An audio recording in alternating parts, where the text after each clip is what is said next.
special meeting for the Single Family Design Board has begun. This is November 13th. We will start with roll call. Thank you, Chair Lewis. I'll proceed with roll call. Chair Lewis? Yes.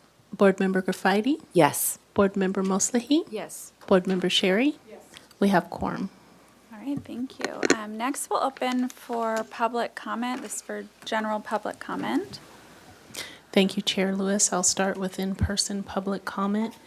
At this time, I do not have any slips for this item on the calendar today, and there is no one in the audience to fill out a form to make a comment, so we will turn our attention to virtual attendance. And at this time, I have no one on virtual attendance, and we did not receive any written correspondence. So at that, I'll turn it back over to you, Chair Lewis. All right, perfect. Next is announcements or future agenda items. Anything from staff? None from staff. Okay, perfect. Then we'll start with our first and only item, a discussion item for single-family design board process improvements. Staff is presenting refined concepts of the proposed single-family design board process improvements. The discussion will include proposed code amendment concepts to reduce the number of SFDB design review triggers and to expand opportunities for administrative staff review, which will help cut down on the number of SFDB projects that require a public hearing. Staff will request board member feedback on the proposed concepts prior to forwarding to the Planning Commission for review. So, thank you. All right. Thank you, Chair Lewis. Before I begin the presentation, oh, by the way, Ted Hamilton Roll, project planner. Excited to be here to present this information to you and get some feedback. But before I begin, I wanted to just point out a couple of little errors in the staff report on page 2. If you turn to the staff report that's in front of you, there are some strike-through underline language. So for B, additions, and then F is struck through. Just wanted to make note of those changes. We're not going to be triggering large accessory buildings over 800 square feet. And I'll get more into that as part of the presentation. So with that, we'll move to the presentation.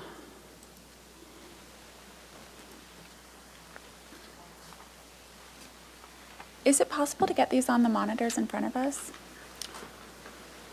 Yes, I will have to, I don't know how to do it from this machine, so I'll have to move seats really quick. Is that okay? Yeah, that's fine. Okay. One moment.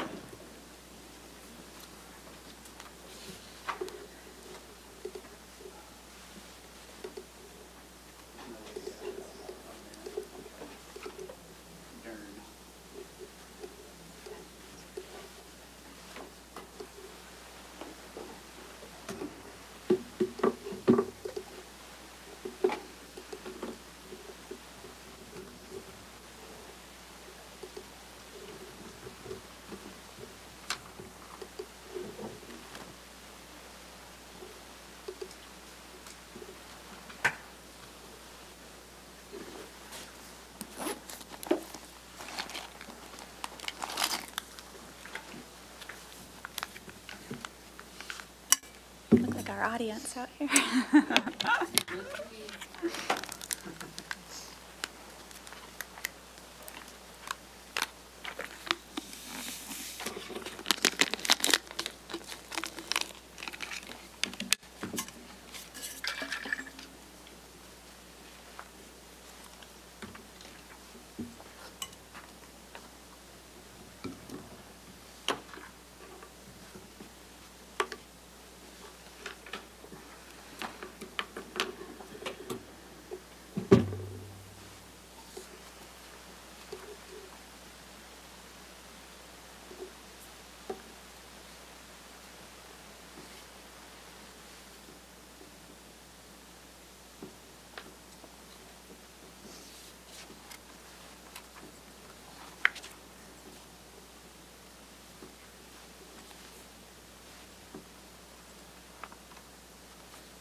And we're back.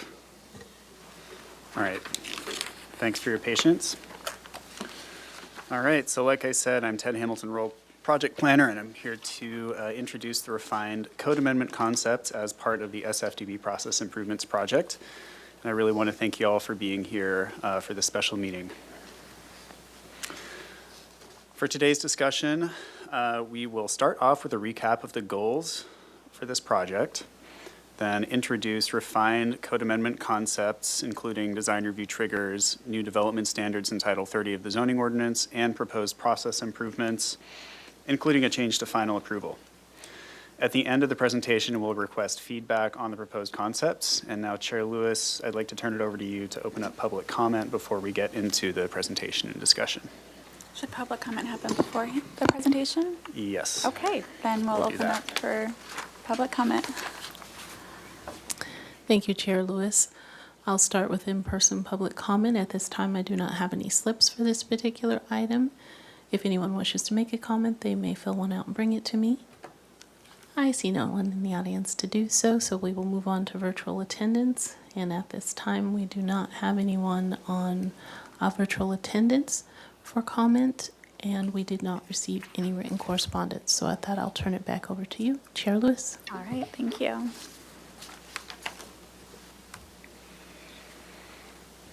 All right, thank you.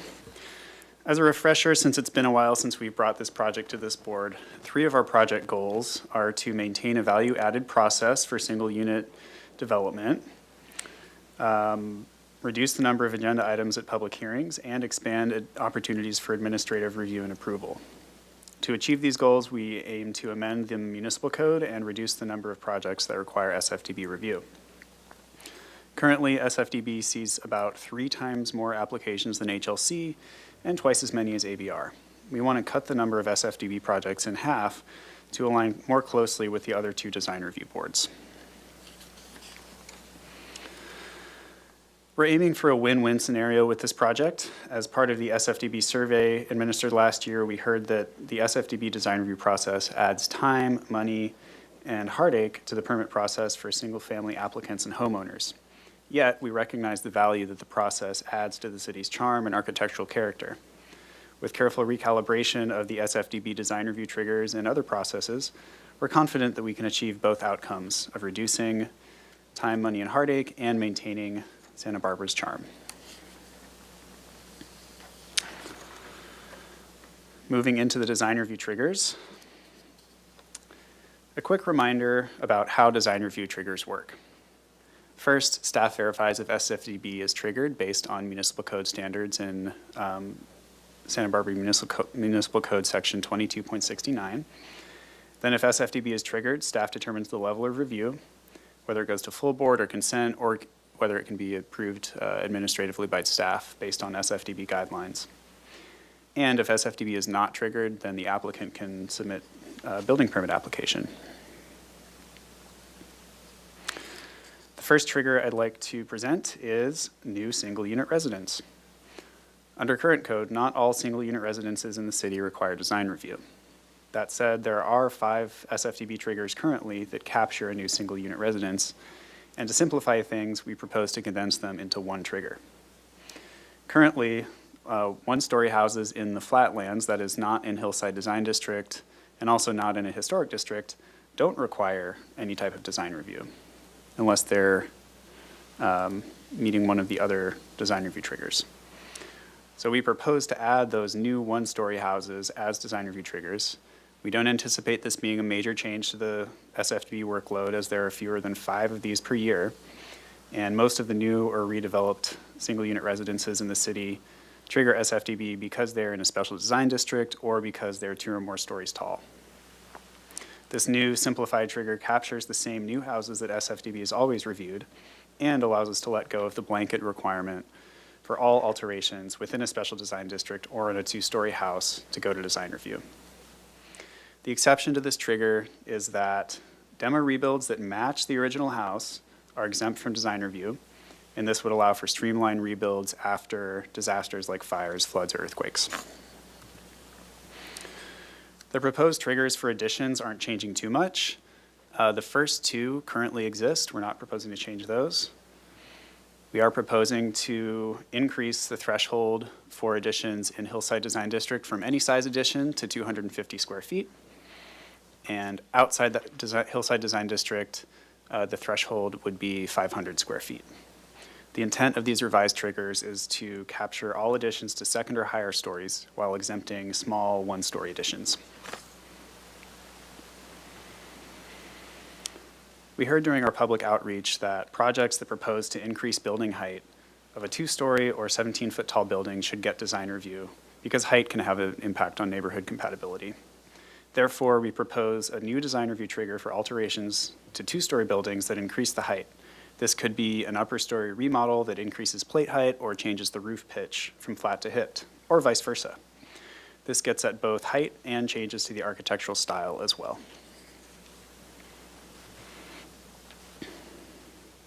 Additions to accessory buildings and new accessory buildings can add bulk and mass to a site. And instead of triggering all alterations to accessory buildings in special design districts, as the current code does, we propose to trigger design review for newer expanded accessory buildings over 1-story tall in the front yard and over 250 square feet in the Hillside Design District and 500 square feet outside Hillside Design District. This addresses changes in accessory building square footage and massing without triggering someone's new window on their garage in the Hillside Design District, just because of its location in that district.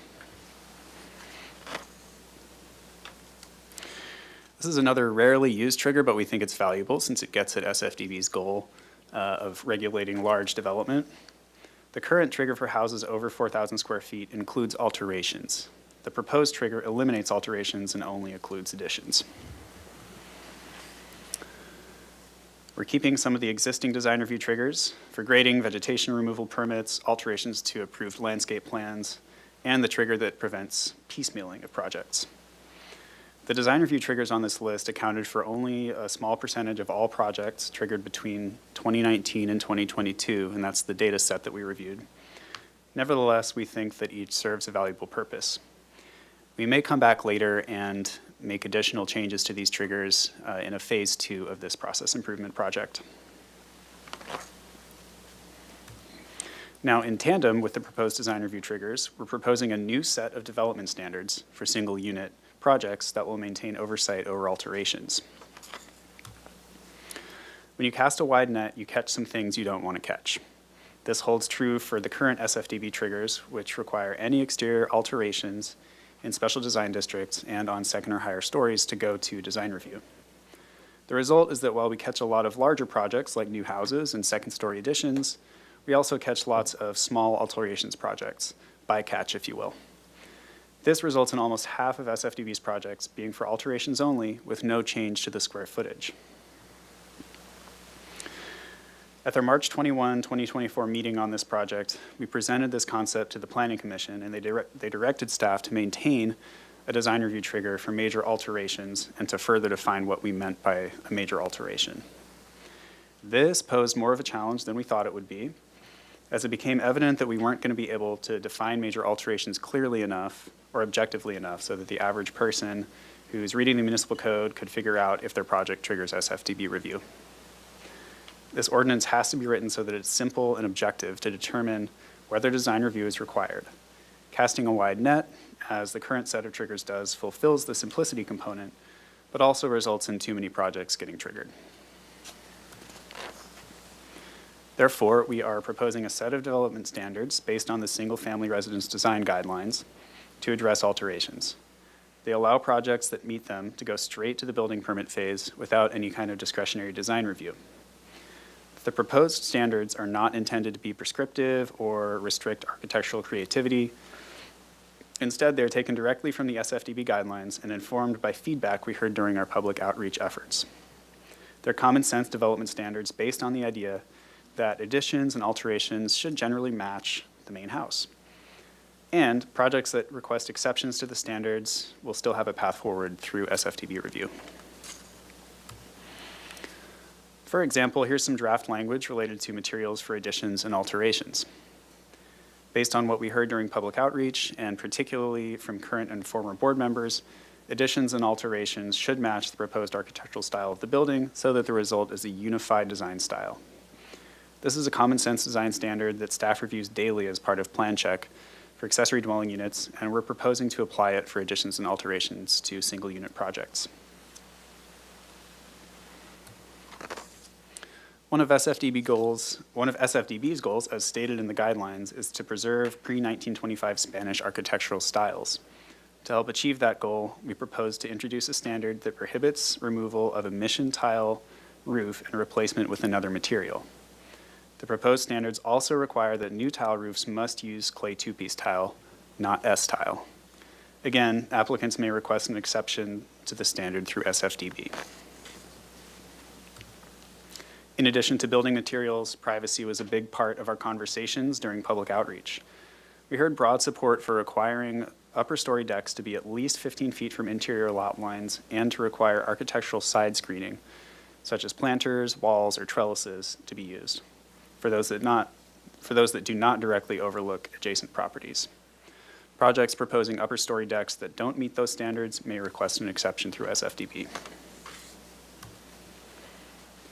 We also heard that window placement plays a large role in protecting neighbor privacy and is discussed thoroughly in the SFDB Good Neighbor Guidelines.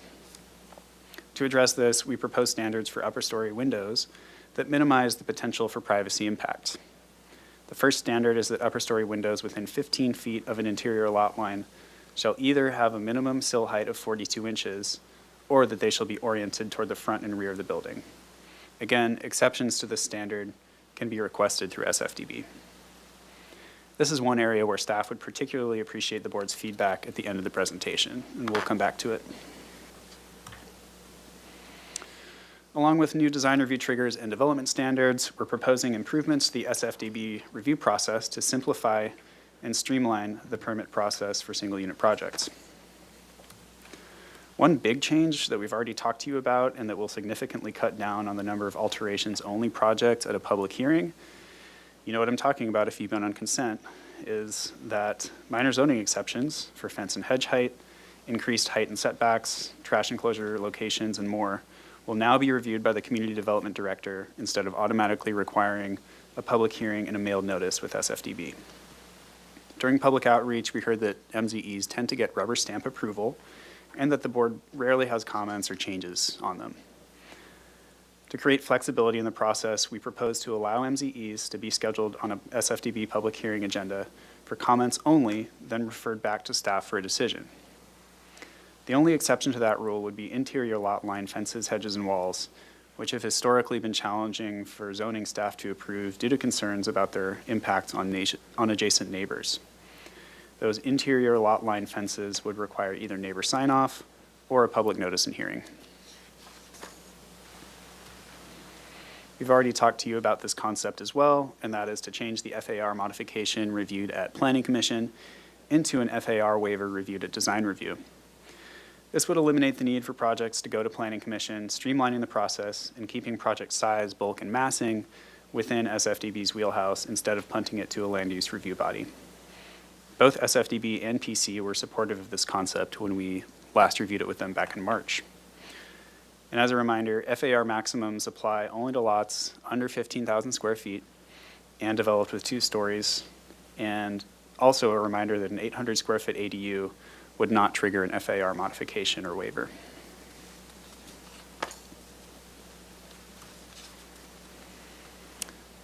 This is a new concept that we would really like your feedback on. One of the more significant process changes we're proposing is to reduce the number of appealable SFDB actions by creating a ministerial review process for final approval. To achieve this while ensuring final approval is consistent with project design approval, we would need to require more details at the PDA level, but not full working construction drawings. SFDB project design approval would then be an even more substantive approval, and final approval would be shifted to a routine plan check of the details at the building permit phase, which staff are already doing as part of routine plan checks. Minor changes to PDA plans would be reviewed on a case-by-case basis, and if minor enough, approved by staff. Changes that staff can't easily approve would be referred to SFDB for input prior to the director making a decision. Major changes not in substantial conformance to the project design approval would require a revised project design approval. This approach strengthens SFDB's project design approval, enhances staff's authority to reject final approval plans that don't conform to PDA, and eliminates appeals of final approval, which are already subject to such a narrow and limited purview. This means that more details will be required at PDA, like the color and material board, mechanical equipment and screening locations, retaining wall details, and exterior lighting. At PDA, SFDB will need to apply conditions of approval for anything that is clear-cut enough for staff to review at the building permit phase. We will be asking you to craft clear, objective conditions that staff can verify for elements that you want to see achieved at final approval. If staff are unable to determine whether the plans conform to PDA, our proposed process would allow us to schedule final approval plans on an SFDB agenda for comments only and for SFDB's recommendation to staff. This approach has the added benefit of clarifying the approval process for the public by reducing it to one appeal point, the one that really matters, which is PDA. Lastly, this is just consistent with other communities' process for single-unit projects. Most only have one approval instead of multiple approvals.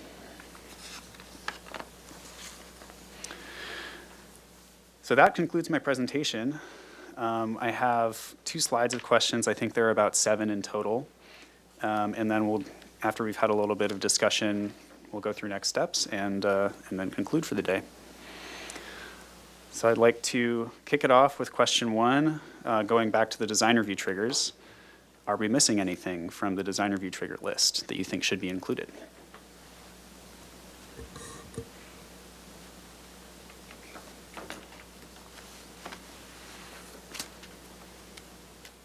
My only question for the additions, if they're adding a balcony, is that counting as an addition or is that outside of that?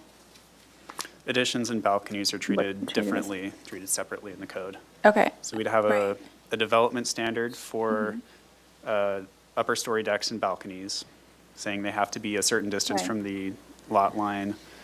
And if someone wants to propose one that's closer than that to the lot line, closer than 15 feet, then they can go to design review for an exception request.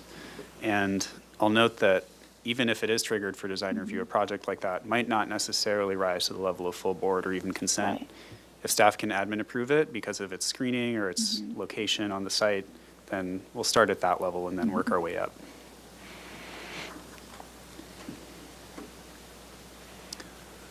Any comments? I have a question. So, as you were going through those triggers, one thing I was thinking of is, what if somebody came in with, right now the trigger is 17 feet, which pretty much captures any second-story addition.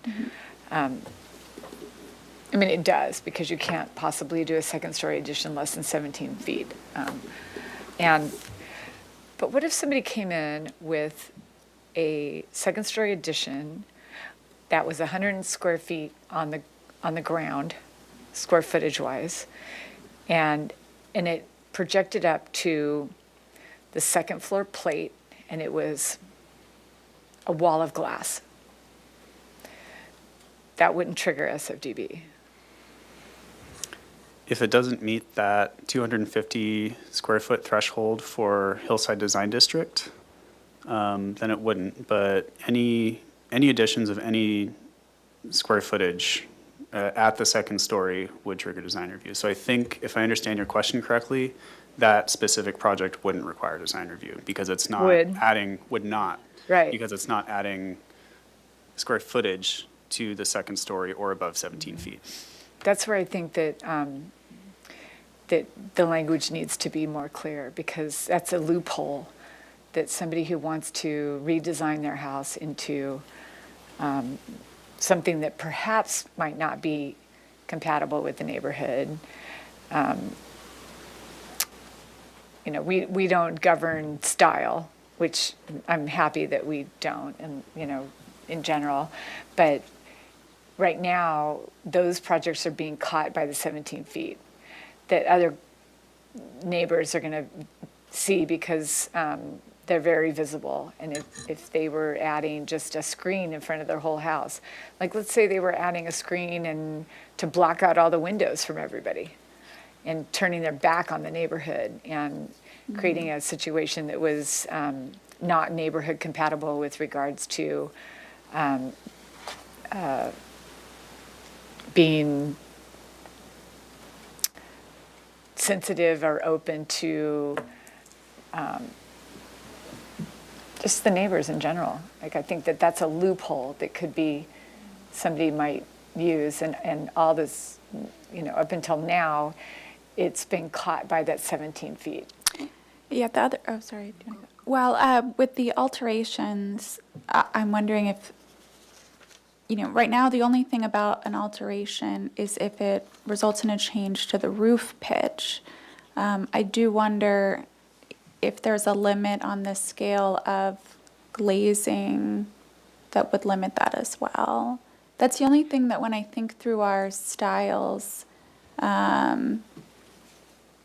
hopefully the alteration is in keeping with a cohesive style at the end. And is that the goal, that if they have alterations, they still go through staff review? And that if it figures it, then staff goes, hey, this needs the board design review?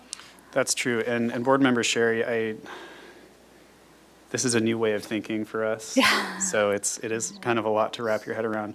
Thinking back on it, it would be reviewed on a case-by-case basis. And if that 100 square foot projecting addition wasn't in keeping with the style of the main house, and say the glazing was really out of scale with whatever else was on the house, with the other windows or the doors, then it could definitely require design review. I think it needs to be written really clearly that all of these design review triggers can be reviewed and overruled by staff in the event that a staff, the governing, like supervisorial staff, feels that a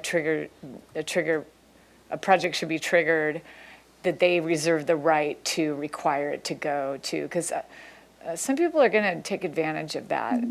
Those Well, I also rules. think that will be very helpful and clear for both owners and designers to be able to point to, the staff likes to see something that's in keeping with the existing, and if not, then it's up to staff to decide if it needs to go. And that way, it's prepping the homeowners that, hey, that might be taking it a step too far, and they are kind of aware of it ahead of time instead of being surprised that, thinking that they wouldn't need SFDB. Part of this effort is going to include new handouts, new checklists, guidance to the public on what a successful single-unit project in the city looks like. And so we're going to be clear that the design standards that we're proposing are what we want to see, what the community wants to see based on the guidelines and based on feedback. And yeah, we'll have to make it very clear that if there are requests to differ from those standards, then those can be reviewed at a public hearing. Yeah, because the thing that I'm thinking is when you're not adding any square footage, but you're and this is something I'm doing on a project right now, so I kind of know of it, we're refacing the whole building. And so for something like that, it does make sense, but there's no new square footage, there's no new, but the whole facade is changing. And I think that that's something that could happen. And if that's something then effectively that looks like a new residence, I don't know if there needs to be language in there about what it means to be an alteration versus, That's a good point. Yeah, the proposal would be essentially this language here, that additions and alterations should be constructed using the same finishes, same materials, roof pitch, architectural style. Staff is already doing this for review of ADUs and already making those calls of, does the ADU match the main residence or not? So the idea is to carry that procedure forward to review of single unit projects. Okay, so that description fits what you had mentioned too, that it wouldn't match this. Okay. I have a question related to what was talked about. If there's a project that it's the square footage doesn't trigger, and it's not the second story, it's just one story, and it's like a tall ceiling, like but under 17, like 16, 15. I remember on the ADU reviews, we had one option that they had the loft, and the proportion of the mass, because they had a loft above, and then they removed it in the second review that we did. But it could be a project that like do it that way, like the square footage is not triggering, the height is not triggering, and it's one story. It's not about the second story. So we don't have any language regarding the proportion of the footprint. Like it's like a new built, it's a proportion between the footprint, what you're building, and the height. I don't think we have a language regarding that. That will trigger. If the proportion is like beyond something, it needs to be triggered.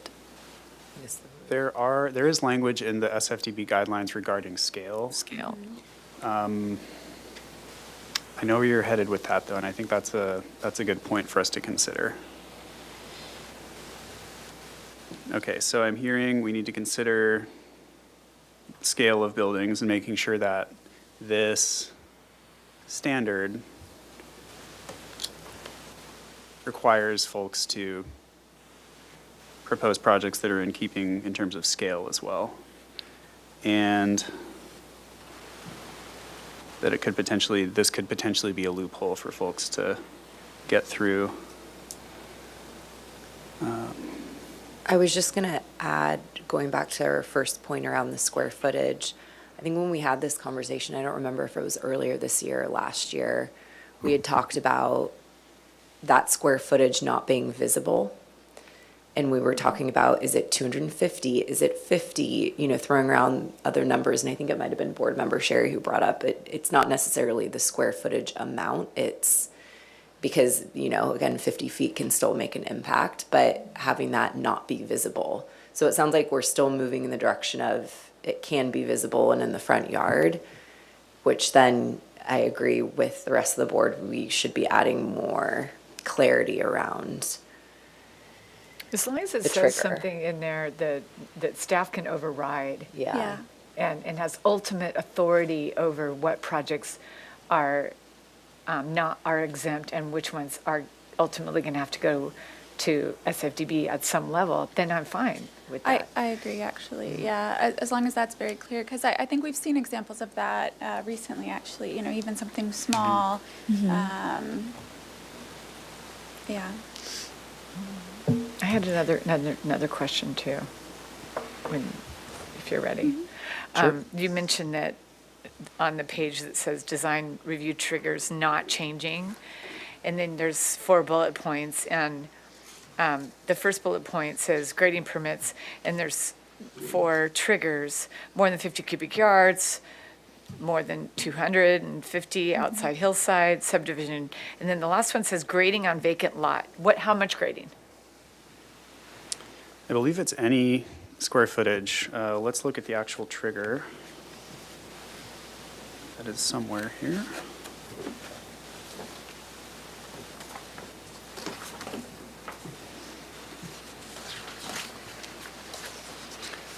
All right, so if you turn to the staff report packet, it is the third page of Exhibit A, which is 2269020. Letter E, grading permits. And it's applications for grading permits to propose grading on a vacant lot or lots located within a one-family residence zone or single-unit residential zone. I agree And that this that's is- one that may not need to come to us, depending on what it is. If it's minimal grading on a vacant lot. The way it reads on here is that any grading on a vacant lot. I just want to make Yeah. sure you were just paraphrasing the trigger and not saying that any grading on a vacant lot. No, but that's would how it have to reads go. right now, is any grading on a vacant lot. Any grading on a vacant lot is how it's currently written. The issue with some of these triggers, especially those related to grading and vegetation removal, is that they're tied to other portions of the code that we'd have to amend in order to, truly change them or streamline them. So that is part of part 2 of the process improvements. For grading on a vacant lot, we could certainly consider admin approving small amounts of grading.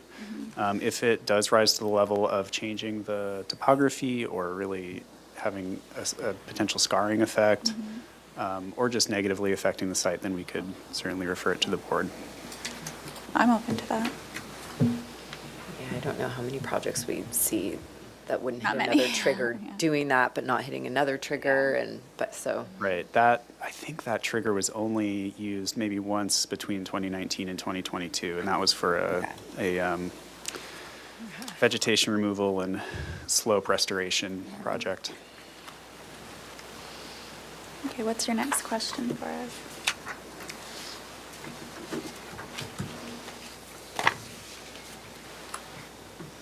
What happened there?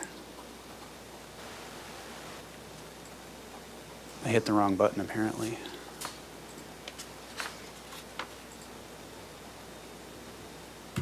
Okay, next question is, are there any proposed design review triggers that you would modify? So the first one is anything missing. The second one is, would you change anything? One question I have is for the maximum floor area ratio. So currently today, that number is 85% trigger for us, or what's changing there? Nothing is really changing except the review authority. So single-family design board is becoming the review body that looks at those requests. Right. And it's any project that exceeds 100% of the maximum FAR. 85% is just the guideline, kind of Okay. the sweet spot that the guidelines would like for projects to be at. If you're over that amount, you don't necessarily trigger a modification. I think An what- example for this would be that if they are doing an addition that's less than 250 square feet, but it now puts them over 100% FAR, they would have to come to SFDB. That's correct. Right. And Okay. there are a lot of houses in the city that are kind of at that between 85 and 100% threshold. So even if they want to do a small addition, they're looking at a FAR mod. So this is a way to streamline the process for those types of projects. Got it. Okay. So this is silly, but you can't just keep adding 200 square foot additions without triggering your 100%. Or how does that work? I guess up Each until time you get added to it. one, you'd have to Yeah. go back for an FAR waiver. One of the challenges when we think about FAR is sometimes it's a hard number if it requires a waiver, and sometimes it's just a tool we use for mass, bulk, and scale. So I don't know, I think that one's tricky.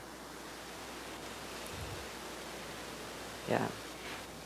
You're thinking I'm that curious you how don't everyone want else it on feels. there, or to adjust the percentage? Yeah, it's hard when we're using a fixed amount unless it's something driven by a code or something that we currently have, because what we're always telling people is it depends on what neighborhood you live in, what's around Yeah. you. So if there's already a house that is above what is consistent with the neighborhood and FAR, Yeah. whether that's 100% or Those are 95%. normally, I think, normally guideline ones, where these are, when they're required, they're on smaller lots, and so those are the ones more at risk. That's what I'm talking Yeah. about. Okay. Yeah, for required. So I'm thinking of the Mesa, for example. We get a lot of them that are, we feel comfortable, maybe it's 95%, but that's kind of the maximum at the time that we feel comfortable with. And then with this, Yeah.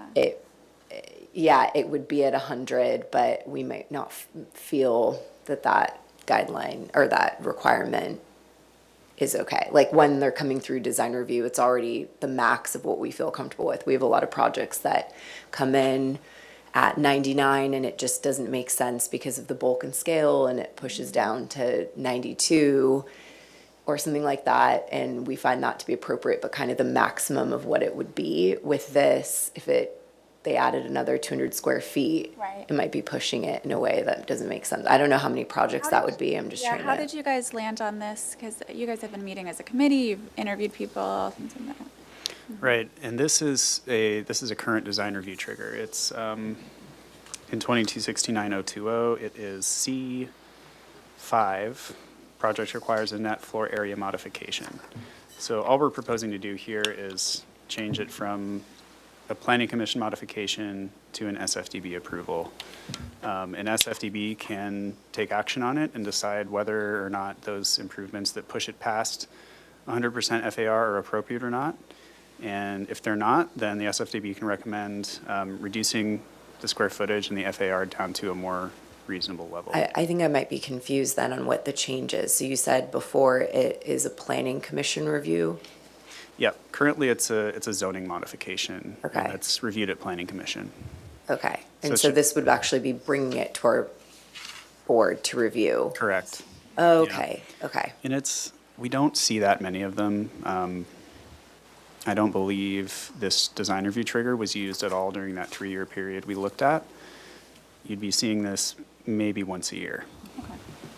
Unless there's a big trend of lots of big houses coming in. You never know. Okay, I was reading this as if they're not exceeding 100%, it doesn't need to come to our board.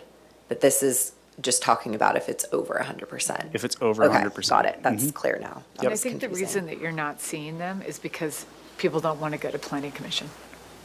I think if you change it, you're going to see a lot more of them. For better or for worse. I'm not saying it's a bad thing. But Just preparing for it. there's always And- going to be checks and balances Yeah. when we're just going to be the body that approves the waiver and not planning commission. So I think you will see more of them. And Board Member Sherry, I'm curious your thoughts on that, if that's a good change, if that's, if you think that SFDB is the appropriate review body for those requests? Yeah, I think it is. Okay. That's my I think it's opinion. fine for our board to be that way. I mean, regardless, we normally have to be the ones making recommendations to planning commission anyway. So I think that that's fair. We have to be held accountable for what we do, especially if it gets appealed. Right. So. Okay. I have one question. Sure. It's a combination between the exterior material alteration or addition and a building height. If a roof of a 1-story, they want to change it, like remove it, change it, they change the pitch of the roof, but they don't trigger the height because they're 1-story. It would still come to us in changing the pitch and or changing the style. Okay.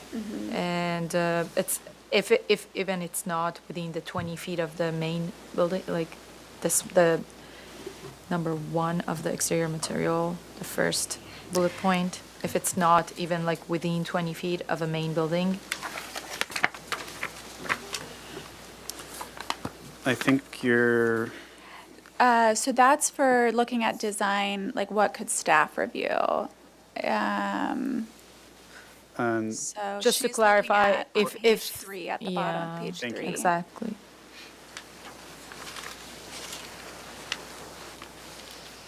So that's, okay. so on page 3 of the staff report, under section 3, proposed design and development standards, exterior materials for additions and alterations. Additions and alterations to main buildings or accessory buildings within 20 feet of a main building shall be Yeah. constructed using the So same that's if style, the et cetera. ADU is within Yeah. 20 feet. If it's not, I'm asking about not ADU, if it's If it's on the main building, it would still Yeah. be here. I think it's the way that it's phrased a little bit, yeah, but. that's like confusing to me. yeah. So any addition or alteration to the main building. Or an hard accessory stop. building. Yeah, Or- or the accessory building oh, within 20 okay. feet. Right. Yeah, Okay. maybe some commas. Yeah. And that is another question for this board is 20 feet sufficient? Should we make it 30? Should we make it 50? I think what we've been consistent with the ADU things was 20. But, yeah. 20 feet would be consistent with the ADU ordinance. Right. But it's up to this board, it's up to planning commission if we want to increase that. I feel a little differently about that. I feel like if you had a house and it was like a Spanish-style house and you wanted to do an ADU, but you wanted it to be more like an atrium look. Yeah. Or like an, a garden Folly kind of atelier. thing, yeah. you know. Greenhouse And type. then, but that doesn't necessarily match the Spanish style. I still think it could be appropriate. Well, agreed, they'd still come to SFDB. Yeah. But right now, the only thing that's triggering it is that if it's like within 20 feet. So could be- it could be 30 feet away and it's fine. Which the general idea is that, does it look like it's on the same lot? And Yeah, something about yeah. being further away feels like maybe it could be on its own lot. How many of these come up? that are outside of it, that we don't see? Chair Lewis, it's hard to say because this is a brand new, Got it, okay. brand new trigger, so Okay. we don't really know. I will say for accessory buildings, we are proposing a design review trigger for any accessory buildings in the front yard. Right, And that's yes. consistent with this board's direction with the pre-approved ADUs. Mm-hmm. Yeah, unfortunately don't know. Okay. I agree with what you're saying, though. It's not always the distance, because sometimes we've had a driveway separating and it made more sense or looked like two lots. It's just the orientation. So 20, like, we could say, okay, generally, but that's not necessarily what's driving it being appropriate. It's related to the lot size as well, like which neighborhood you are, the lots, like how big are the lots, like how And far whether you it's are from the visible, neighbors. there's so Yeah. many- Well, that's the question, is Visibility, whether lot you want it to size. stay within 30 feet or if within 20 feet is okay, or some kind of range there. I'm open to what staff ends up Yeah, I don't looking really into. care. I think the general idea is that at some distance, it starts to read like it potentially could be a different lot, which is why it's then okay to have staff approval of a different style. If they're reading like they're a pair, then that's why we either want it the same style or a review so that there's some kind of review body making sure that they work together. I had a comment on what Shinar was saying about if somebody wanted to raise the roof, but it was still under the two-story, it was Right. just a one-story. So I think that what you're saying, and I don't know if we need to put this on, are we televised today? We are. We are. I wanted to put this up because this is something that could come up, and we've seen this, we've seen people say they want to, Yeah, raise, that exactly what they was. want to raise the plate height, they want a taller City ceiling. TV, can you zoom in on the image on the table, please? And so if you've got an 8-foot plate and you've got a 6'8" header, and then they come in and they say, and this happened to us on Upper State. Yeah, It oh, was that project that came in and they wanted to raise that. So it took the proportion of the house right on the front yard setback, completely out of character with the rest of the neighborhood. And so this is something that would be a loophole that if we don't, same thing that I was talking about, same thing Shinar was talking about, this would be a loophole that as long as there's something written in there that if staff could, if staff looks at it and it doesn't pass the stink test, that's where Yeah, we would be. Because right now in your language, technically this still matches the architectural style-ish. Yeah. I think staff could say it no longer does because the proportions aren't right, but that would be difficult for staff review. Even though the pitch is staying the same, the materials are staying the same. So that's something that would actually not trigger a CFDB now. Because it's That's under correct. 17. Because it's Under under 17. 17. Yeah. Flush that out. And if it's not in the hillside. Right. yeah. And Yeah, it's not in Hillside, so. anyway. so your board member Sherry, you're speaking on the building height trigger, that it's Yeah. increases to height or a change in roof pitch on a building that's more than 2 stories or 17 feet. So if we got rid of that 2 or more stories or 17 feet language and just said an increase in height or change in roof pitch, Yeah. would that be Yeah, more appropriate? Something like that, that would, because Well, and, it I has don't to do know, with I think- proportion. again. Yeah, It's a that's fair. proportion, yeah. Yeah, actually. Yeah. Part of me is trying to like allow a certain amount, but at Yeah. that point, like just. I mean, if the board reviews and it's Yeah. like with the neighborhood compatibility, everything is Right. okay, and it's not like out of character of that street, whatever it is, it's fine. Like to have like it will be like a better quality interior wise, like to have like a higher ceiling, but it depends like how does it look like from the street, like your neighbor. But there's certainly a difference between, and not to belabor this, but there's certainly a difference between this and let's say you, I'm having a- Here, use my bag. But if you had, this is common on the Mesa, you have a flat roof. Yeah. And then if somebody wanted to come in and do. Yeah. And do that, that's not a change in style necessarily. That is, that change from this to that is more appropriate. So there's so much subjectivity in this, right? This would be inappropriate and this would be. Well, and the yeah. ironic thing here, though, is that would probably staff trigger us, but then if they just moved this up and didn't do like a clear story. It's like a flat roof would of be that one, yeah. approved, and that would not work. Right. So I guess the Okay. point in all this is that changing the height or changing the proportion Yeah. it should be a trigger, I think. Noted. Thank you. I had Good a, luck with that. Thank you. We've been going back and forth on that one a lot.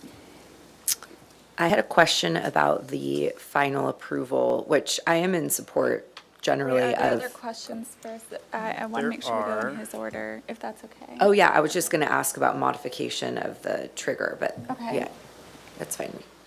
Oh, triggers for final? Okay, wait. I think that's what I was talking to. Let's go ahead and go to that Oh, okay. question. So number 5 here, we're looking for your support on final approval, and we're happy to take questions and feedback as well. So go ahead. My question was just relating to, could we decide at PDA if it could go to admin, or do we want to change the policy where it's clear when it would go to administrative approval? So I know today for certain projects, we'll decide if final should be at full board or consent. Could there be an option C where it goes to admin, or is the goal to really just decide when it would, and that's not? Or that they come based back on for our another feedback? PDA and otherwise final's always staff? Is Yeah, that? that's a good Yeah. question too. The way it's written now, and the way we've got it proposed, is that this board would only grant final approval. And- PDA. PDA. I'm sorry, project design Okay. approval. This Okay. board would only grant project design approval. And final approval would be done at the staff level during the building permit plan check. Okay. So that said, if the board didn't feel ready to grant final approval, they would just have to continue the project to Yeah. a future hearing. Yeah, I mean, I'd love to hear discussion from what's required. My concern is there's a lot of times where we'll grant PDA with conditions, and then those can be addressed and we knock it out at final. And by changing this process, we might be adding a second PDA and then final for admin to Yeah, but the review. thing that I like about it is that it makes it very clear for the neighbors and for anyone that is concerned with the design to want to speak up and to be clear about it. And I really do like that divide. I also think it helps our staff, our board, to be very clear on our role, and it's getting it to the point where the design is approvable. And then staff is just checking. And honestly, a lot of the final approvals are check, check, check, yep, great. And it is kind of a waste of our time.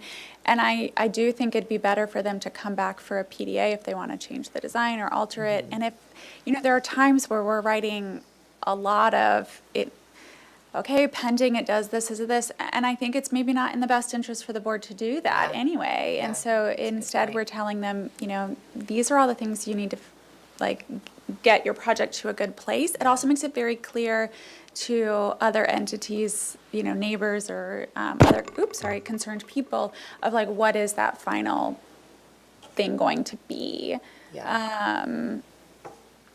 And then it makes it, if we do want to do conditions, that we're very smart about and very clear of what those conditions are. And I think we've already experienced how that can be vague. And at that point, we just need to have them come back for PDA. I think it'd be okay for them to come back for PDA. It would give more ability for public comment for that to change instead of being, actually, we already gave them PDA. Yeah. And that's what's been confusing right now. So I guess I completely agree with all of that. My ask would be, is there more that we can require at PDA? It sounds like that's up for Yes. discussion so that we don't get into those conversations. I know there's a lot of times we even want more at Yes. PDA that's not Yeah. required, so. I do think it was great about the colors and materials. And then I think with the details, it's really interesting, because when they come in for final, they've got their set. There are particular details we're looking at as a concern for the aesthetic appropriateness. And so I don't know if we work with staff on what those details, so it's very clear for them what they should be working on. But, usually it's around their eve and what's happening there and what are we looking at in your materials. But sometimes it's also if they're introducing specific architectural details, that there's some sort of evidence that they're doing that, and that it's not just like well, Revit spit out this window, and this is the window, and they're overlapping in this. Yeah, I was gonna say there's a checklist, I'm sure, that you guys are checking when like somebody submit a set, but something that we are seeing repetitive comments, it's like the quality of the like drawings, like, and there's always like, oh, there's this graphic issue, and then there's the other graphic issue, and we are all like reviewing the drawing sets, being fair to everybody, and there's a drawing set that it's really clean, everything is appropriate, the graphics are working, and then there's another one that it should be the same level that we're reviewing, and it's way lower quality, and this is not fair to the applicant that has a really thorough and like clean drawing set.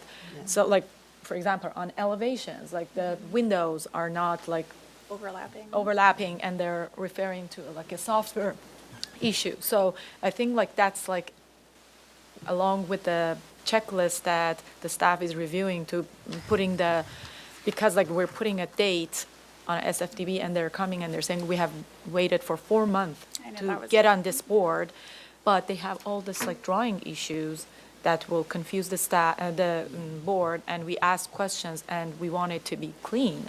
So it's in a level that we are giving approval, and they are reaching their deadlines as well. So they have limited time. Yeah, that's the only thing that I'm curious. Sometimes we're encouraged to give a final with conditions when they're up against some sort of time frame. What's normally dictating that time frame, and how could we help consolidate that where we feel like if they really need to come back for another PDA, that's still an option? That would be the Permit Streamlining Act, and that only applies to project design approval. It does not apply to final approval. So when a project requires an action by a certain date, what staff is saying is that it needs to get PDA by that date. Otherwise, we're overdue on we're missing our But is permit that streamlining regardless deadline. of when they submitted their drawings? Or what is that timeline based off of? It's based off of the date the application is deemed complete, and then when environmental review is done. So application complete at concept. No, application complete For PDA. following concept right before PDA. Got it. Okay. And what is the time frame again? I believe it is 60 days. Okay. They can request up to a 90-day extension, though. So Or we can part of request the up to 90 issue days. has been we've had so many projects, and so it's hard to schedule them. But hopefully with this, we're reducing our number of projects, which would allow them to have 2 reviews potentially within 60 days. That would be ideal. That also depends on the applicant's ability and timeframe and just availability to make changes to the plans and get them back to us and get them on an agenda.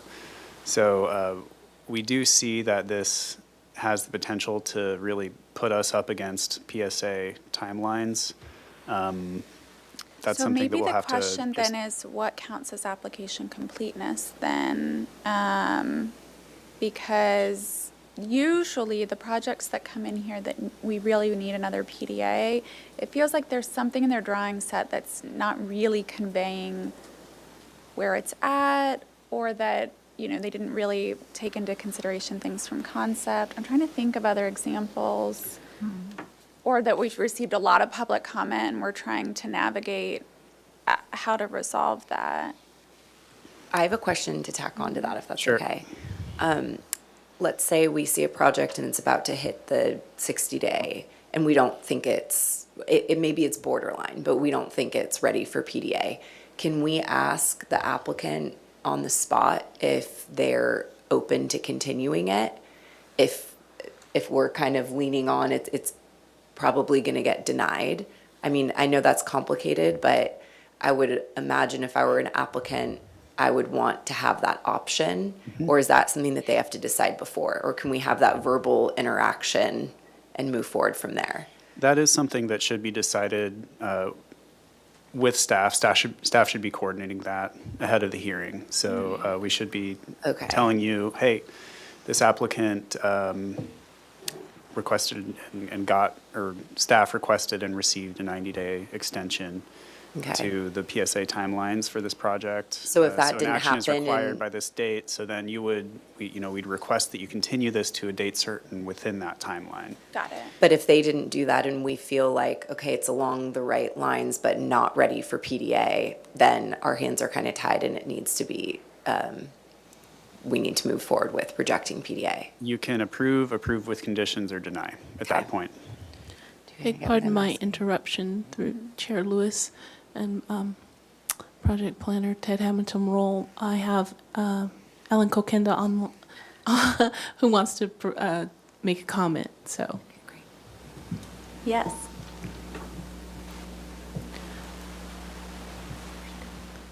Hi, can you all hear me? yes. And I'm so sorry. I'm terribly ill, but I'm tuning in with just wishing I could be there.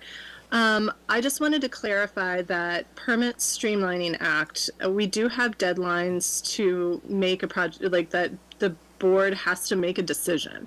And as Ted just mentioned, it's either you approve it with conditions, or you deny the project.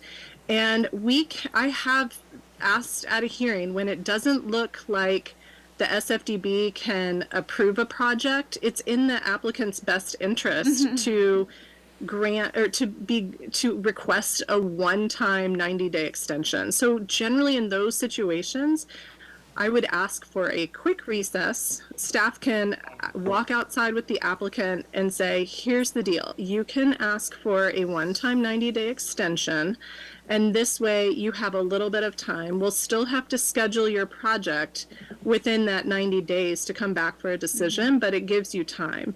So I think that as this board, this board does not have to feel obligated to approve projects that don't meet the guidelines. Your job is to say, why doesn't a project, if you're concerned about it, they haven't responded to your comments, you can say, this doesn't meet neighborhood, this isn't compatible with the neighborhood for XYZ, you flesh out the findings. And then it's the applicant can also appeal a project to Planning Commission. So I think that they can still get a decision, and kind of put you all on the spot, but they also, if they're really not going to get approval from you, they could approve that one-time 90-day extension. And that, like I said, it doesn't necessarily, oftentimes we prep applicants if we're like, hey, I'm not so sure if your project's going to get approved today. You have this card in your back pocket, but it can happen at the hearing. So I just, again, I usually try to advise applicants of that. And I think I just want to Board Member Mosley's point about the different types of plans. We have, the state of California does not require an architect for single-family residences. So it's really unfortunate. We often, I when will we let you see know, though, subpar, they are coming from architects. yeah, well, and that's true too. And we see it runs the gamut. And I think that you can say these are subpar, this isn't clear. We try to run interference, but it's not always if you don't have the information to make a call, you could say it's really not clear. We can't figure out. We don't understand if this can do that. Again, I know that a lot of people we try to recommend, we can't force people to select other architects or designers, but we definitely, there's always some challenging ones that make it a little, have a harder time getting through the process, and that's just unfortunately how it is. But sorry, thank you for letting me jump in. I just wanted to really be clear that I just want to let you all know that you should feel empowered to not make a decision, and then it's the applicant, if they don't get their way, if they don't get their approval, then they can appeal the decision too. And the Planning Commission really respects what you all do and how you look at things, and so I just feel like I wouldn't be afraid to do that if something doesn't, if you think it's not sitting well with you.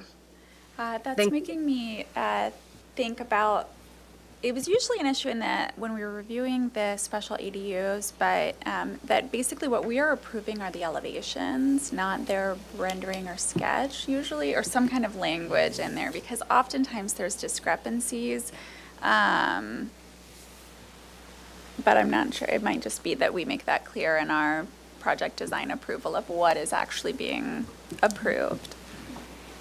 Okay, what were some of your other questions? Just real quick before we move on, I wanted to, and thank you, Ellen, for piping in there.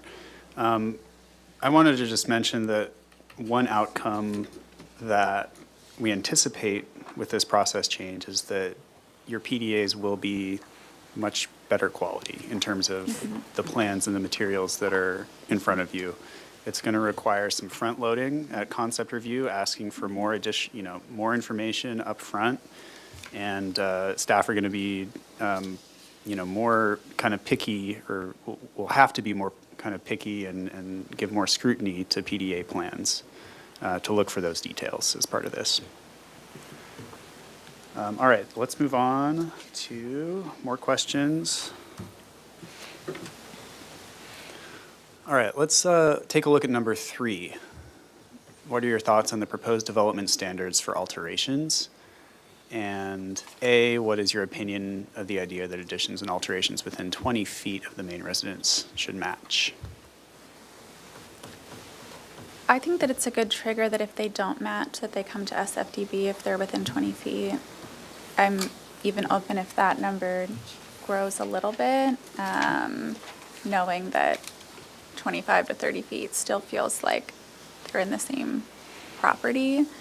But that also gives an option to homeowners if they're creating an accessory structure for it to just fully match what's already there and not have to come to SFDB. Bless you. Other thoughts on number 3?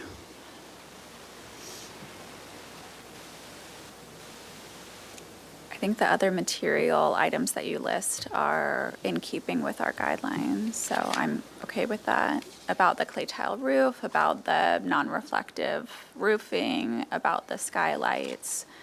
And then it gives them the option still, if they are adamant about something, to come and for us to review it.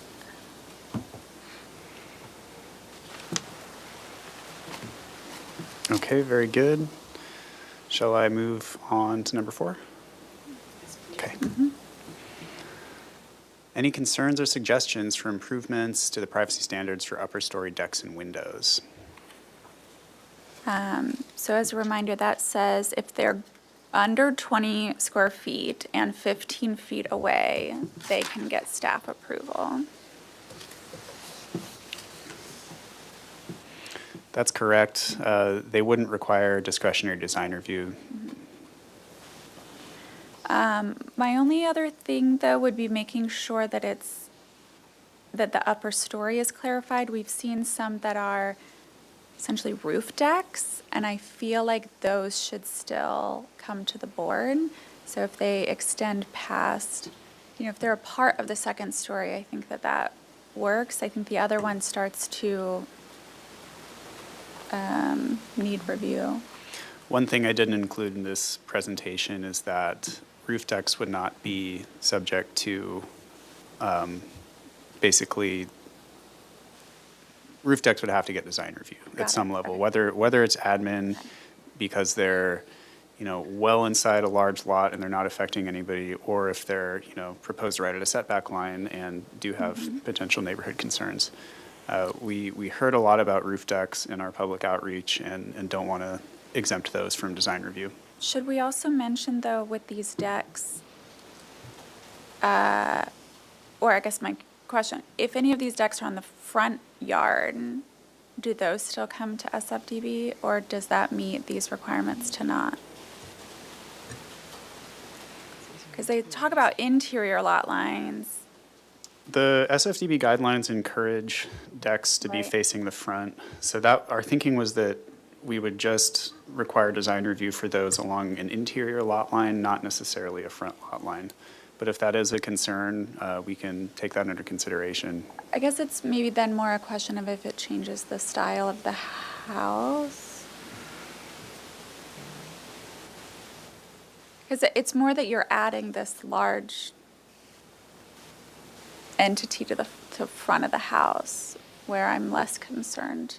the sides, I think, are, staff review of the privacy and that kind of thing. Yeah, one is privacy and one is aesthetic. Exactly. The front yard becomes an aesthetic concern. For the point number 2, well, I want to make sure we Yeah. wrap our thoughts on that. For point number 2, I'm confused if it's at the interior setback line. How do we determine if it's facing the adjoining property? Because it would be if it's at an interior setback line, right? Essentially, if there's an opening that faces the adjacent property, or if there's, there would be an element of discretion to that, right? Like if you've got a wraparound deck where a significant portion where someone could hang out on it, 6 or 7 feet long, is facing an adjacent property, I think we'd count that. Okay, that's what, I'm trying to think of an example where it wouldn't be, but I think, yeah, it's just maybe workshopping the language around Yeah. what facing is. Because that's a big departure from the 15 feet if it's within 5 feet, and I know that's just something that is constantly a contentious point for discussion on our board. The second bullet point here is really aimed at decks that are facing a backyard, right? But maybe right up against the interior setback Side of line. it. Mm-hmm. And the idea is that for those decks, you would have to have some kind of a 5-foot screening element, like a planter, et cetera, between the deck and the adjoining property to minimize privacy. But I agree with you, there is a little bit of discretion in looking at whether a deck is facing a property. I'm trying to think of a 5-foot plaster wall or. We just had one. It was Examples. ugly. This one, I don't know. I think It would this be a one could way for somebody to challenging. get it approved without going to the board, and if they proposed a big wall, Yeah. and I do. And this would be requiring I it, think it's and worth here so- for the minimum screening to understand that, like, our goal is for it not to change your visible bulk. And by saying wall, I think you're going to get there where there are other ways. But there are times where with neighbor approval and or other kind of things going on the site, you don't actually need the wall or the trellis. So, I have a comment. yeah, I'd like to hear it. And it sounds like this is being considered because now the 15 feet is going to be written into not just a loose guideline that we use to kind of guide applicants that's kind of known.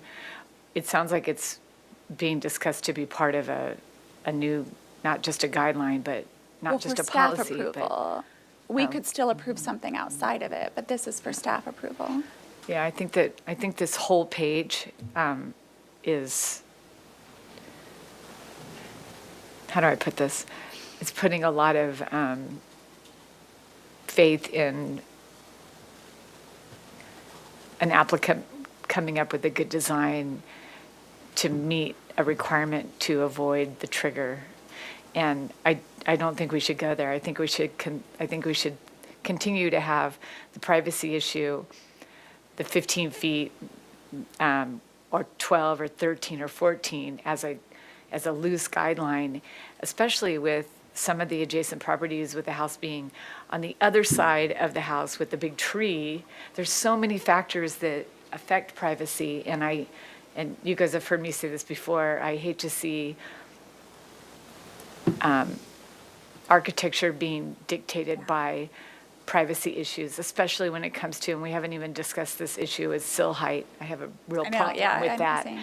And I don't think that good architecture should be dictated by a rule that is a number that they have to abide by when there's so many factors involved in privacy. So for this one, it sounds like we're open to keeping that top one. If it's 15 feet, less than small space, as long as it's not in the front of the front of the residence, front yard.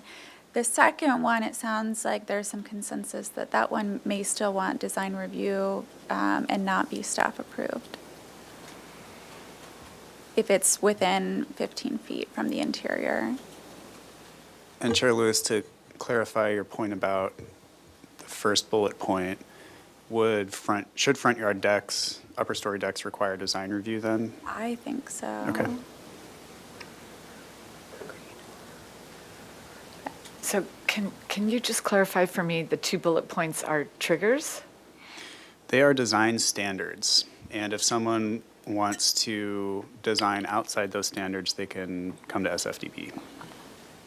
So essentially, the trigger is if they don't meet this standard, they come to SFDB. Otherwise, if they meet it, staff approves it and it doesn't need to Right. come to So SFDB. Right. if a deck is greater than 20 feet, it does meet the standard? No. No. Yeah, I guess your not- language. I'm just wondering, is this the standard or is wording. this the trigger? It's the opposite. Like, what are you It's- saying here? It's sort of a reverse design review trigger. It's saying that if you're You're allowing balconies greater than 20 feet as long as it's off of 15. Where Right. really our thing, yeah, interesting. I misread that, so thanks. I'm not understanding the wording. So if like they have a balcony which is like 19 square feet and they are Closer. there are like 15 foot 6 inch, so they don't trigger and they don't come to SFDB. correct, and the 20 square foot rule is intended to allow Juliet balconies to be located. Yeah, but the way it's worded Closer right to the lot now line. is, but they can just do that, yeah. Right. But 20, right now, there's no limit, though, to this, and I think that should be considered. So like within some range. Otherwise, they can just do a massive deck, it's larger than outside of 15. But, so I think that you might want to consider a range. I think we had thrown around 200 square feet as a cap. And then beyond 200, they would require design review, but then it just, what if the lot is really large? What if it Right, is, I know. Like topography Totally acceptable. will be a factor that like if your site and the adjacent site, like you are in a higher topography, so like even like a smaller balcony, you can like, be exposed, you can like look over like the privacy issue. So there are a lot of like site related factors as well. It's like subjective. It's not like a. How many times are decks just the only thing they're doing? I would say about 5 to 10% of all projects are triggered by the current design review trigger for decks, and then a whole lot of other projects include decks, like Right. projects that are triggered by the hillside. Yeah, they're already design review triggered by other triggers things, Or two-story yeah. triggers. It's really rare, actually, that we have a project that is triggered by some element that's only doing that element. Right. Usually, most projects are additions plus alterations.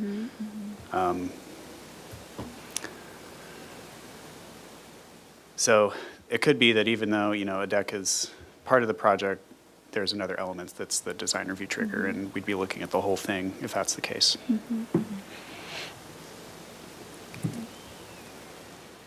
This was a tough one for us. It's tough to apply objective standards to I decks. know, and I'm trying to feel like what's the benefit, and I think what might be helpful is having some sort of collection of what are these balconies you're envisioning are okay, some examples, pictures, diagrams, whatever, and figuring out how to specify that that's okay, where right now the language, it feels like they can do a lot with this, where what you're showing in your picture is like the intent of a small balcony. And if they're not significantly, if it's not a lot of projects coming forward, I think at this point, it might be best to just leave it within coming to SFDB, unless we're very clear about what it is that's allowed to just be placed everywhere. I think the reason you're having such a hard time with this one is because it shouldn't be there, and it should come to SFDB because it's so subjective, and it's on a case-by-case basis. There's so many factors that go into privacy and where a balcony is on a property and how high it is and what neighbors. And there's always neighbor feedback with this, so that'll be something to consider. If it's staff approved and how that works. Yeah. Okay. All right, thank you. So So we'll keep it going. We already looked at question number 5. Yeah, I think this one is interesting. Wait, no, will you go back to the Oh, yeah. window one?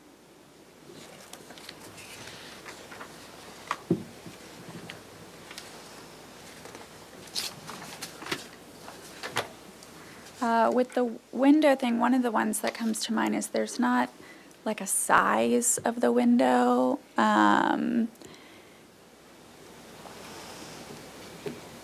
I guess it's back to this, what's the goal of the standard versus like a trigger? You know, are they just adding windows? I'm similar to what board member Sherry had said. We've seen examples of like, well, it says this, that's what I did. I'm like, okay, well, did you consider the design of your style and what's appropriate? And instead of that, it was just like this checklist of, it told me to put a window here at this size, and that's what we did. And so I'm hesitant to have language like that. I think most of the time that we'd be looking at this would be in the context of an addition in any case.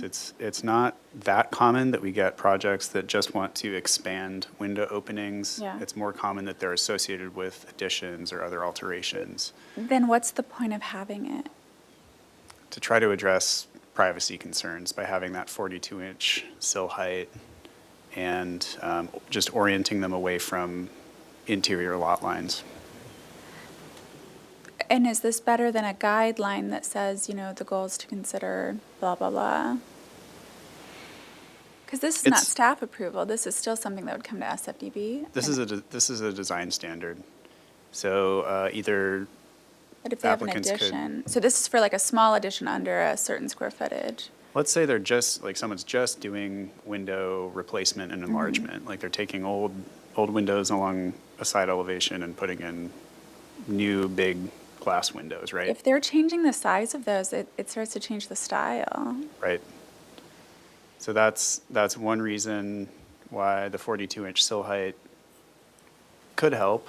It's keeping window sizes and scales, you know, within what a normal vernacular house would be.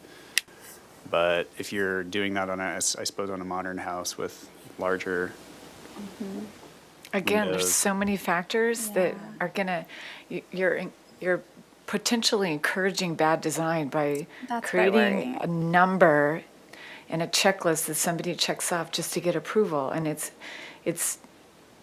potentially like damaging for the architecture just for somebody to meet a requirement.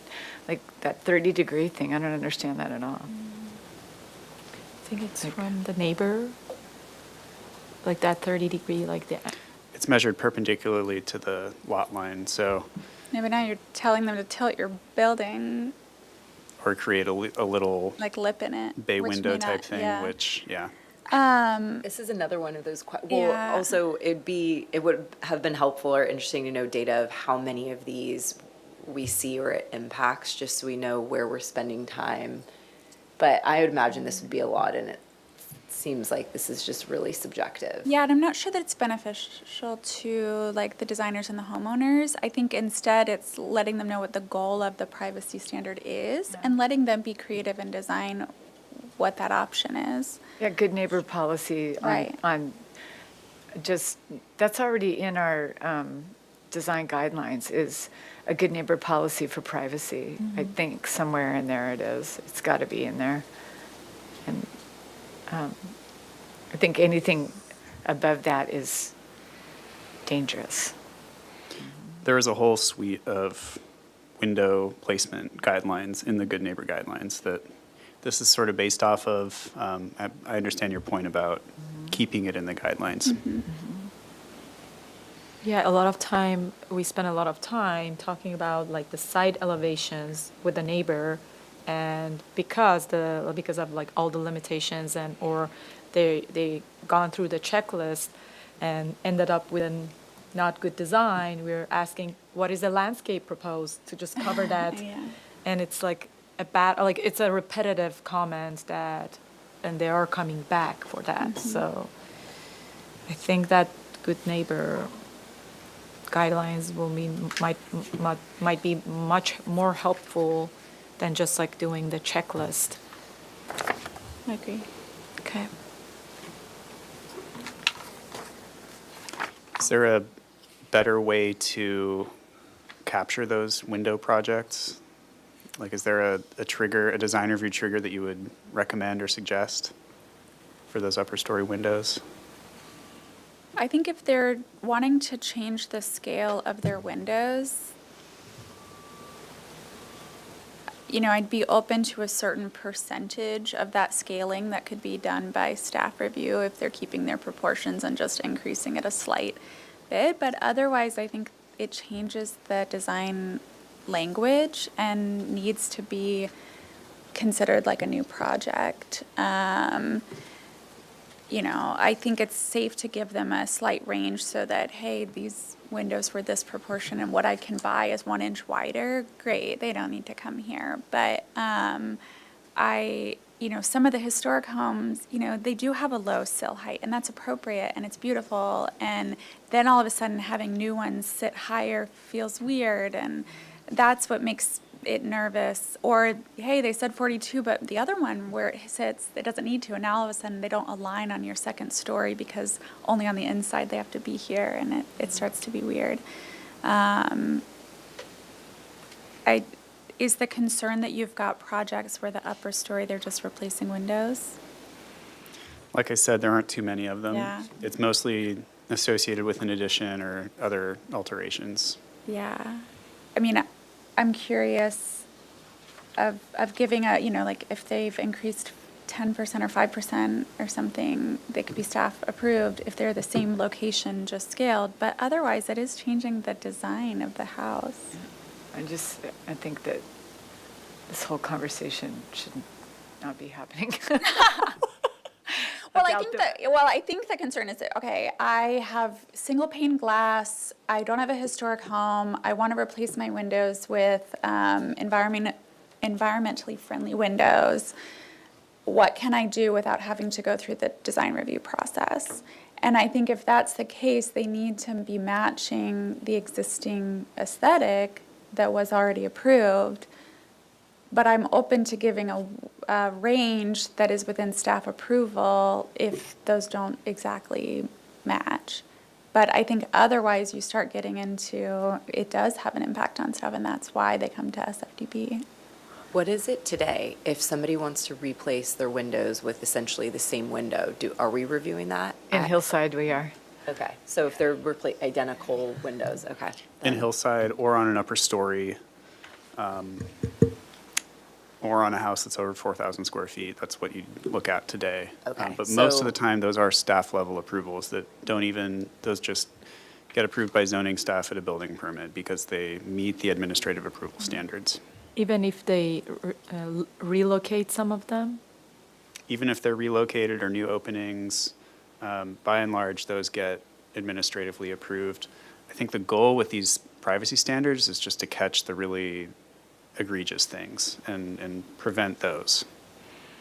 But if there's another way we can do that, I'm all ears. I mean, this is just a suggestion, like a lot of things that we are looking at, that side elevations, they're not looking at their neighbors' openings. So like having an exhibit, or a lot of time we ask images of like between your lot line and their setback.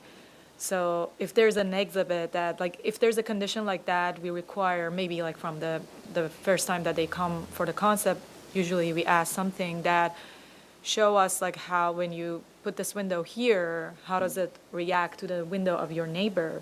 So like it's a design decision that like you put it where, and it's like a neighbor Well, and situation. let's not forget that setbacks inherently are default Privacy tools. privacy tool, because that's why we have the setbacks. And then when I keep saying this, it's dangerous when you start dictating the architecture, because somebody could be designing a contemporary home with floor-to-ceiling glass, and then we're telling somebody they can't have a windowsill less than 42 inches. Like, that's starting to dictate a style. Setbacks are the things that already provide the privacy. Any neighbor can put a hedge on their property if they don't want somebody looking in their windows. If somebody's building a house on their adjacent lot, they're already subject to setbacks that inherently address that privacy issue. It's not just the responsibility of the person building the house to provide privacy for their neighbor. Some neighbors don't care if they look at one another. Some do. So let's not forget that. Setbacks do that. And there's a reason that we have the zoning ordinance, and there's a reason that upper level setbacks are greater than lower level setbacks because of that reason. I agree. For single unit zones, level setbacks are the same as lower level. It's On for all zone, oh, It's for R2, Yeah. is it R2? It's Yeah. multi-unit zones where you've got a greater one, but that is something that we could consider as a greater upper level setback. Yeah. But that but then could Just about to- yeah, contribute yeah, to design issues as well, right? then you can't do a Victorian because Right. it's a two-story style. I Right. mean, that's starting to Yeah. dictate style. Right. Too. So don't change the ordinance. I'm just saying that the ordinance is there for a reason. Right. And it should be addressing that. Neighbors should talk to one another. They sometimes don't. I think if this board could be less of an arbiter of people's privacy, that would probably help everybody out. I agree. Yeah. Okay.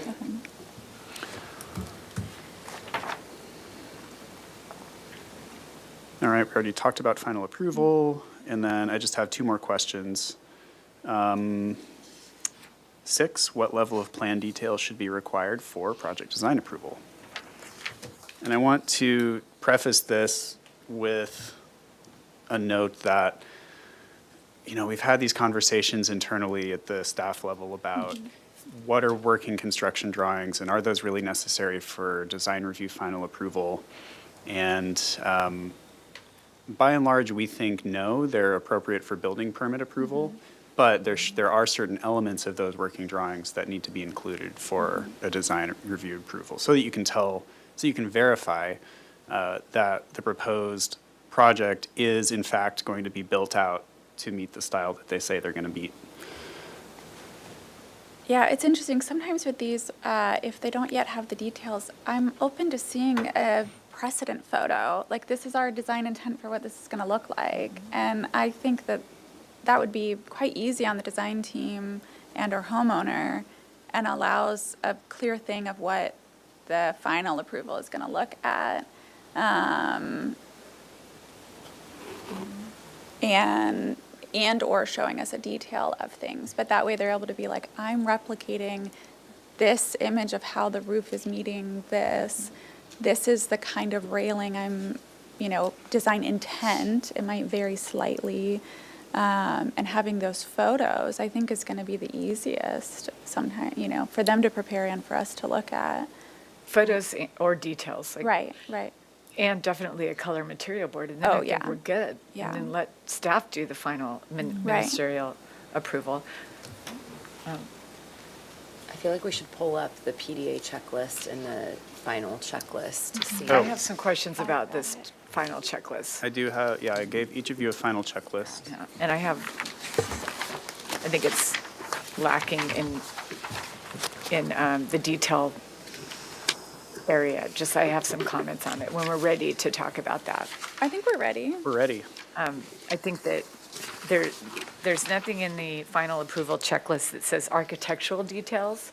It just says rooftop architectural details. I think that rooftop word should be removed, and that architectural details should include exterior stairs, trellis details, railing details, door, window, and trim details, any other architectural details that apply to your project. All those things. And that which should, and kind of, whether those details are required for PDA or not, those are the kind of things that I think we should be asking the client, whether they're in design intent and inspirational imagery format, like Chair Lewis was saying, or whether they're details. But the details should now be included in PDA, I think. But you don't have this is for final. You have a checklist for PDA or no? The checklist for PDA, I didn't include it with today's presentation, but it is the project plan submittal guide that's on the city's website, which talks about the different types of plans, like you need a site plan, elevations, floor plans, that sort of thing. And Ted, sorry, I didn't see your construction detail section, which is really all those details I was talking about. So it could just all be one section called architectural details, because. I hear your point, and I think the upshot is that we need to tailor it to design review and make it say, here's Yeah. what we need for Right. PDA.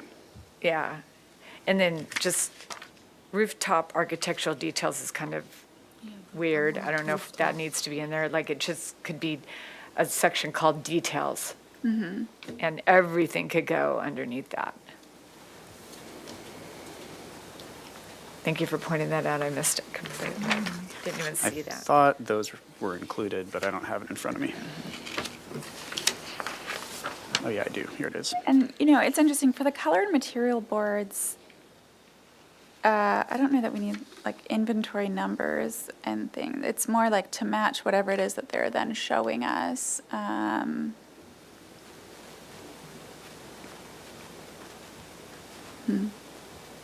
Yeah, it's interesting to see some of these under final because I thought they were PDA, but I guess it might be both for colors, for example. Yeah, we've had an issue with that. We've had an in issue our because right meetings. now on the chart it says it's for final, and then it's kind of hard because you're trying to say, like, it's compatible, but wait, what colors and materials are you Yeah, using? color's so important, Yeah. especially.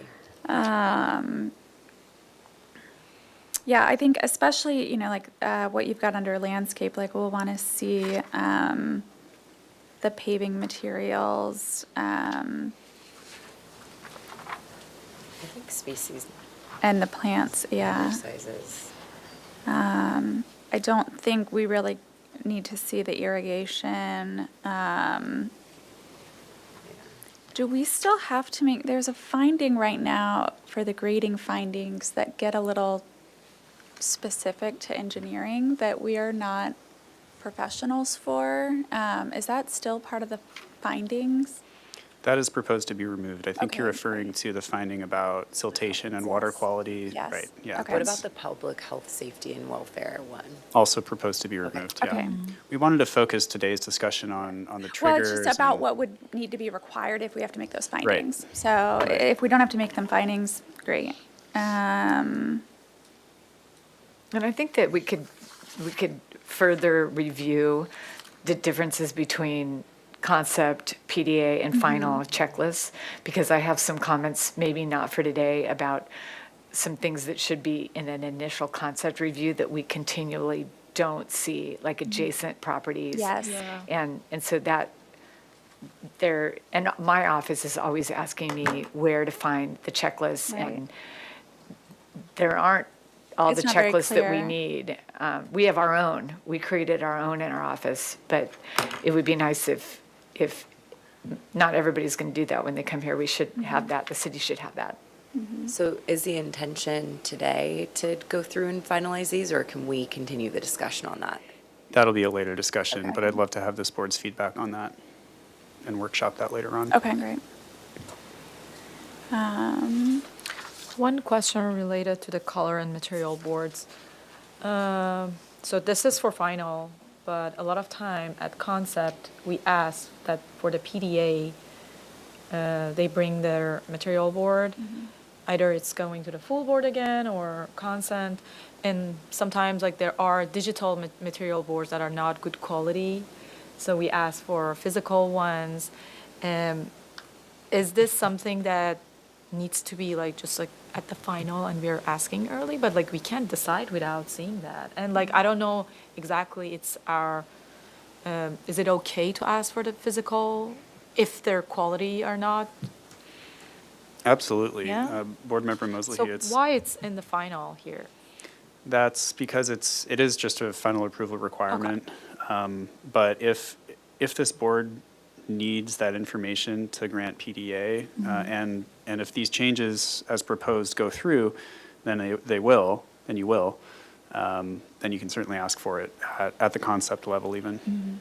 And if they come for the final and the material, that, for example, like they bring in a physical material sample, which is different from what we have seen in PDA, what the staff will do? Good question. I think we would just make sure that the colors and the materials and the design intent remains the same. If it doesn't, if there are any questions, then we can put it on an agenda for this board's comments. And this board can tell us, no, this color is not what we approved as part of PDA. It's something, it's not consistent with the proposed style. So we can take that into consideration and say, nope, you got to go back to PDA and get a revised approval. Just a suggestion, like if it's only like a change of a color, because like colors and materials sometimes at the last moment, a lot of homeowners like change Right. decisions. And if this is something that could be not come back to SFDB to just like, just like we have to find this time, if it's something that can be like via email approval of Yeah. the staff. I don't know if there's Yeah, an and we option tend to that, give like a, minor. this or similar, and so as long as it's within some level of similarity, Yeah. then Right. it's normally okay. And one advantage of this new process or this proposed process is that it gives staff a little bit more flexibility to bring those types of questions to the board in a public forum, or we can, reach out to you via email and just Yeah. ask you, hey, is this appropriate? Should we put this on an agenda? Yeah.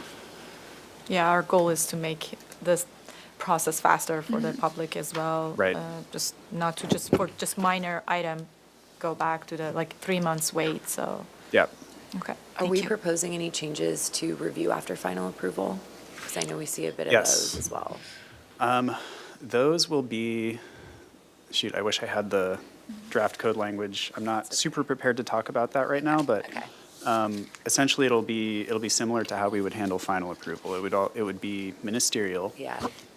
If it's a major enough change, then it would have to come back to the board for revised project design Okay. approval. If it's a minor change that can be approved administratively, then staff will do that. But it does sort of lower the threshold for bringing projects back for revised PDA.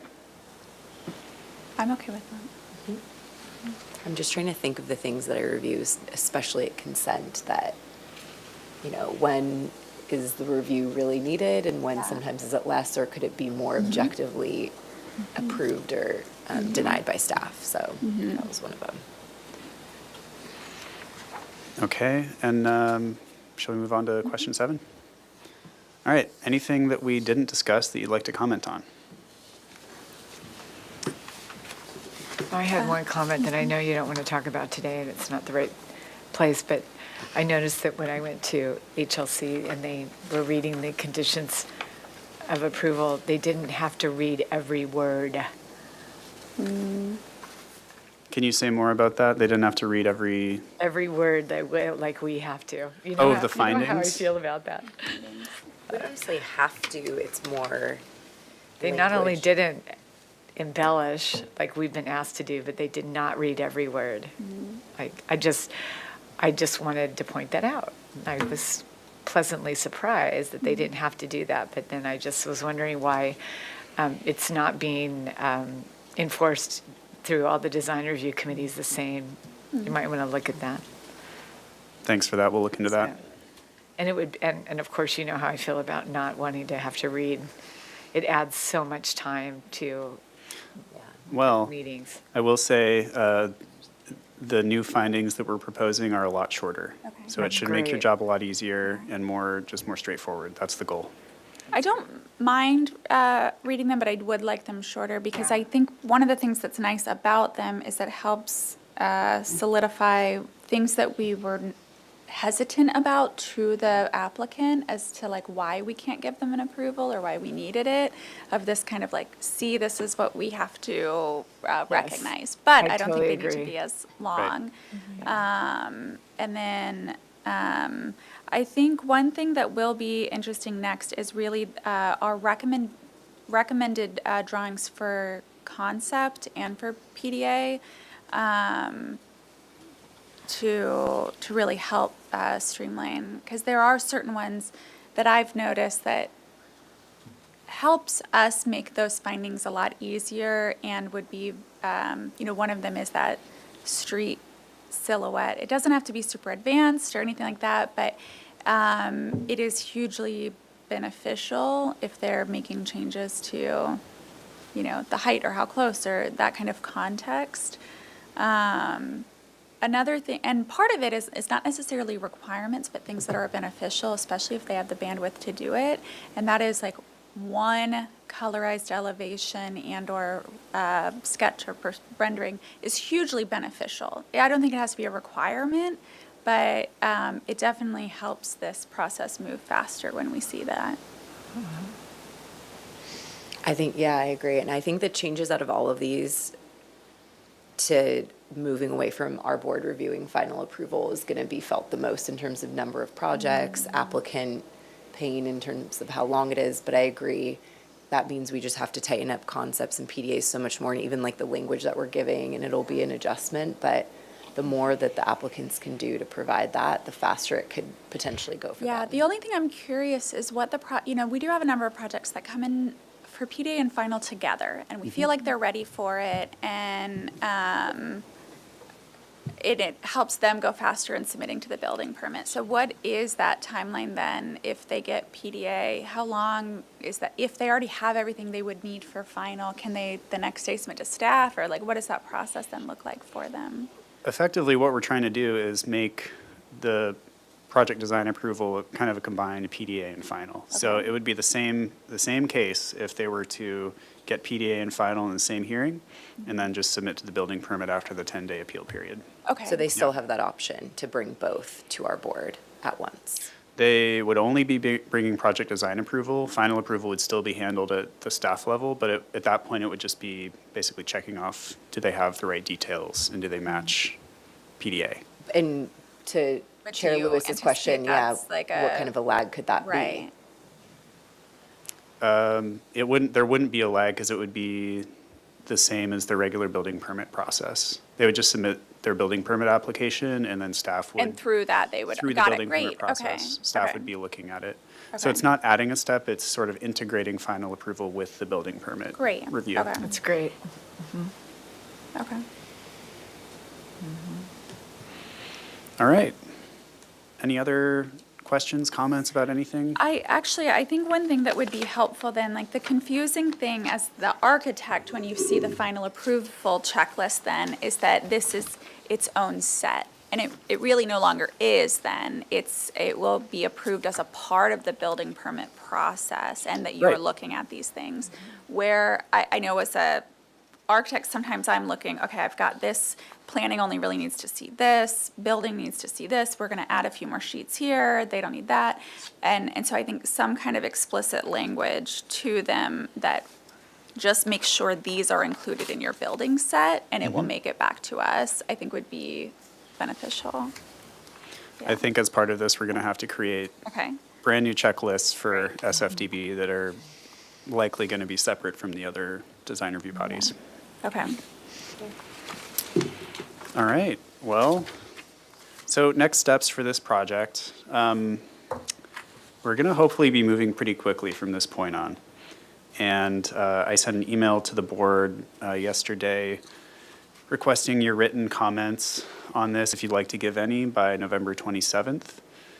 I realize that posting this agenda and then having a hearing on it the next day is a lot for you to absorb. So please, take your time to let this kind of sink in. If you have questions for follow-up, feel free to contact me or Ellen, and we can help you out. But if you would like to give comments, November 27th is when we'd like to have those so that we can incorporate them prior to going to Planning Commission. We do anticipate releasing the draft ordinance, like the full language and the design guidelines for public review, if not by the end of this year, early next year. Then we plan to go to Planning Commission, hopefully in mid-February at the latest, for a recommendation to council. If Planning Commission does recommend to council on the first hearing, then following that, we'll just go to Ordinance Committee and City Council for introduction and adoption of the proposed amendments in the spring. So we're hoping to get this done pretty quickly from here on out. If we do need another discussion at this board, I think we'll schedule one. We do have to finish the administrative approval standards that are in the SFDB guidelines, so I think we might schedule another hearing. It may not be a special hearing with this board, but might be on a regular agenda. So keep an eye out for that, and yeah, we'll continue to involve you all in this process. I really appreciate your feedback today. And thank you. We appreciate it. Thank you. Yeah, all of this. Thanks, Ted. Thank you. All right. With that, our meeting is adjourned.